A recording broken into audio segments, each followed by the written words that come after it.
কিশোরগঞ্জ শহরে বিকাশকর্মী মোহাম্মদ ওমর ফারুক নিখোঁজ হয়েছেন ৪ দিন ধরে। পরিবারের দাবি, জমি সংক্রান্ত বিরোধের জের ধরে তাকে অপহরণ করা হয়েছে।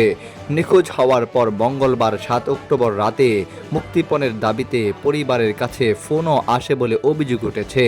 বুধবার ৮ অক্টোবর দুপুরে জেলা শহরে এক মানববন্ধনে ওমর ফারুকের সন্ধান ও অপহরণকারীদের গ্রেপ্তারের দাবিতে পরিবারের সদস্যরা বক্তব্য দেন।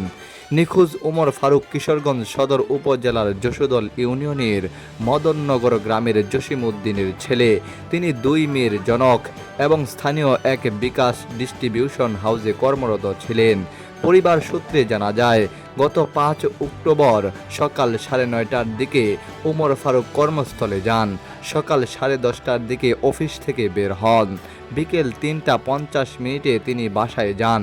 এরপর বিকেল ৪টা ২০ পুনরায় অফিসে যাওয়ার উদ্দেশ্যে বাসা থেকে বের হন। রাত 8:30টার দিকে বিকাশ অফিস থেকে ফোন আসে, ওমর ফারুক এখনও অফিসে পৌঁছাননি। এরপর থেকে তার কোনো খোঁজ মেলেনি। নিখোঁজের ২ দিন পর মঙ্গলবার রাতে ওমর ফারুকের বাবা জসিম উদ্দিনের মোবাইলে অজ্ঞাত নম্বর থেকে ফোন আসে। কলদাতা দাবি করে তার ছেলেকে ফেরত পেতে হলে ৫ লাখ টাকা মুক্তিপণ দিতে হবে। পরিবার সহকর্মী স্থানীয়রা বলছেন, ৪ দিনেও ওমর ফারুকের কোনো সন্ধান না মেলায় তারা চরম উদ্বেগ উৎকণ্ঠায় দিন কাটাচ্ছেন। ওমর ফারুকের বাবা জসিম উদ্দিন বলেন, আমার কাছে ৫ লাখ টাকা চাওয়া হয়েছে, আমি দিতে পারিনি। আমি শুধু আমার সন্তানকে জীবিত ফেরত চাই।